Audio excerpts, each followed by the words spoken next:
میں جوائن کیا rear admiral سید فیصل علی شاہ صاحب نے۔ فیصل صاحب، آپ کس طریقے سے دیکھتے ہیں جو کل پریسر ہوا ہمارے D G I S P R کی جانب سے، وہاں پر پی ایف کے بھی ترجمان موجود تھے، نیوی کے بھی تھے، اور اسی کے برعکس بھارت میں بھی ہوا ہے، وہاں پر پریسر کیا ہے ان کے فوجی ترجمانوں کی جانب سے۔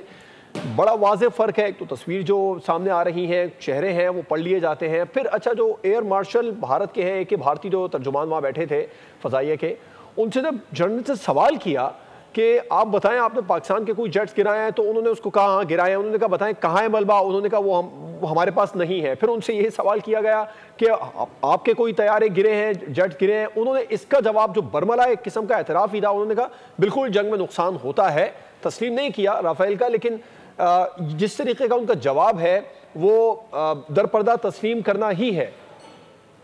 جی بالکل آپ کی بات ٹھیک ہے، لیکن جو فرق ہے نا دونوں کی پریسر میں، وہ سچ اور جھوٹ کا ہے بیسیکلی۔ تو سچ کو سب دیکھتے ہیں اور جھوٹ کا بھی کوئی پاؤں نہیں ہوتے۔ آج دیکھیں انڈیا کو شاید یہ غلط فہمی تھی کہ وہ کوئی 17ویں 18ویں صدی کی جنگ لڑ رہے ہیں جس میں سوائے فریقین کے اور کسی کو پتہ نہیں چلے گا کہ کیا ہو رہا ہے، لیکن آج سیٹلائٹ کا زمانہ ہے، 21ویں صدی ہے، ڈیجیٹائزیشن کا زمانہ ہے، ڈیجیٹل میڈیا کا زمانہ ہے، لوگ ایک دوسرے کو جانتے ہیں، دیکھتے ہیں، ہر وقت آپ کی نگرانی ہو رہی ہے، آپ کو دیکھا جا رہا ہے، تو دنیا کو پتہ ہے کہ ایکچوئل میں کیا ہوا ہے۔ اور میں آپ کو یہ حلفاً بتا رہا ہوں کہ ہماری جو وکٹری ہے وہ پوری دنیا میں رجسٹر ہوئی ہے۔ میں آپ کو اپنا پرسنل ایکسپیرینس بتا رہا ہوں کہ میرے فورن فرینڈز نے مجھے میسیجز کیے ہیں مختلف کنٹریز سے کہ we congratulate you on your victory.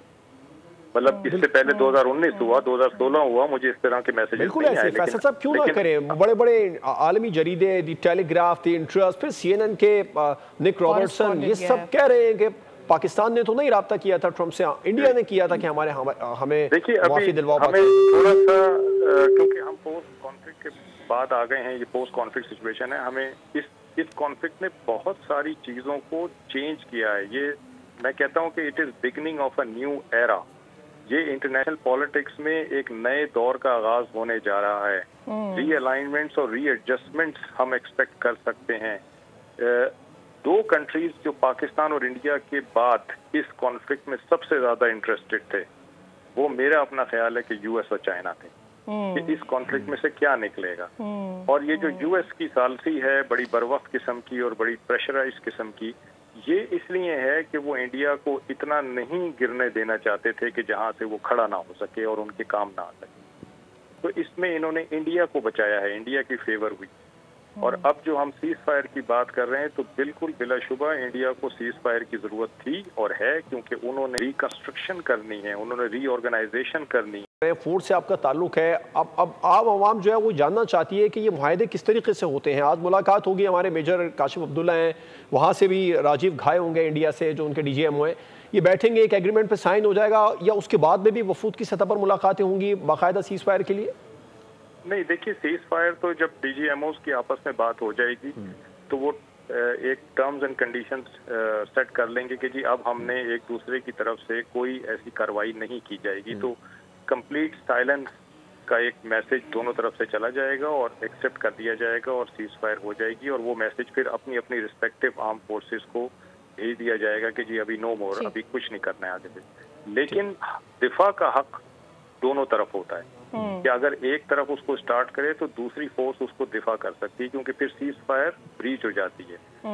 تو سیز فائر جو بھی بریچ کرے گا اگلا اس کو رسپونڈ ضرور کرے گا، لیکن سیز فائر کا یہی ہوتا ہے کہ آپس میں ڈیسائیڈ ہو گیا تو بس وہ پھر میسیجز ہر جگہ چلے جائیں گے۔ لیکن جو آگے نیگوسیشنز ہونی ہیں اس کا سیز فائر سے تعلق نہیں ہے، وہ ایک ڈفرینٹ بالکل معاملہ ہے۔ بالکل وہ ایک پولیٹیکل اور ڈپلومیٹک معاملہ ہے اور وہ اس فرنٹ پہ لڑا جائے گا۔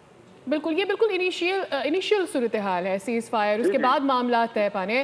فیصل صاحب یہ جو سوری آپ کو میں کاٹ رہا ہوں، سیز فائر کے بعد ایکچوئل میں ڈی اسکیلیشن ہونی ہے کہ فوجوں نے اپنی اپنی پرانی جگہوں پہ جانا ہے۔ Yes yes yes, this is one of the process جو شاید عام عوام کو نہیں بھی پتا ہوتا ہے۔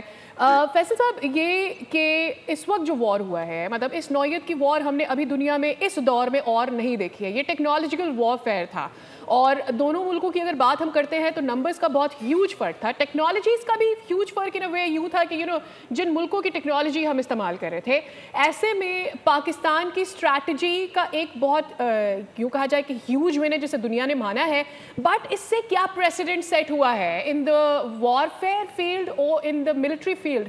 کیا پریسیڈنٹ سیٹ ہوا ہے، کیا میسج سینٹ ہوا ہے؟ ملٹری اکیڈمیز کے اندر اب ایک نئی طریقے کی اسٹڈی آئی بلیو پڑھائی جائے گی؟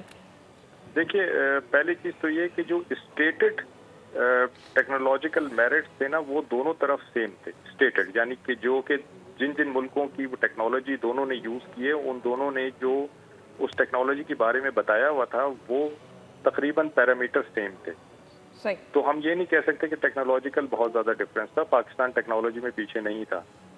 جو ڈفرینس نکلا ہے دونوں کے بیچ میں وہ کوالٹی آف ہیومن ریسورس کا نکلا ہے کہ کس نے اس ٹیکنالوجی کو بہترین طریقے سے یوز کیا ہے. یہ گیم ہوتا ہے، یہ بیسیکلی ایک آپ کہیں کہ کلیہ ہوتا ہے اپنے دشمن پہ حاوی پانے کا کہ آپ اس ٹیکنالوجی کو یوز کیسے کرتے ہیں. یہ بیسیکلی فرق نکلا ہے. اور یہ جو پاکستان کی آرم فورسز ہیں ان میں بیسیکلی یہ جو ٹریننگ ہے، کوالٹی آف ٹریننگ اور پریپریشن اور اسٹریٹجی اور پلان، اس پہ بہت زیادہ زور دیا جاتا ہے. اور آپ دیکھیں کہ ہم سارا سال ہم ایکسرسائزز کرتے ہیں، نہ صرف آپس میں کرتے ہیں بلکہ دوسری ملکوں کی فوجوں کے ساتھ ایکسرسائزز کرتے ہیں کیونکہ ہم اپنی اسکلز بڑھانا چاہتے ہیں اور ہم چاہتے ہیں کہ ہمارے پر جب وقت آئے تو ہمارے پاس جو کچھ ہے ہم اس کو بہترین طریقے سے آپریٹ کر سکیں، پرفارم کر سکیں، اور وہی پاکستان نے کیا ہے. انڈیا اور پاکستان میں آپ یہ چیز نوٹ کر لیجیے کہ کوالٹی آف ہیومن ریسورس کا فرق نکلا ہے. اور یہ صرف کوالٹی آف ہیومن ریسورس کا فرق میں آپ کو بتاؤں صرف ملٹری میں نہیں نکلا ہے، تھوڑا سا اوپر آئی ہے. پولیٹیکل لیڈرشپ میں، ڈپلومیسی میں، سوسائٹی میں، میڈیا میں، ہر جگہ آپ کی کوالٹی ان سے اعلیٰ رہی ہے اور دنیا آج آپ کی معترف ہے. جی بالکل ایسی ہے، دنیا ہماری معترف ہے، اس میں کوئی دو رائے نہیں ہے. اور سبسکرائب کریں اور بیل دبائیں تاکہ کوئی خبر رہ نہ جائے.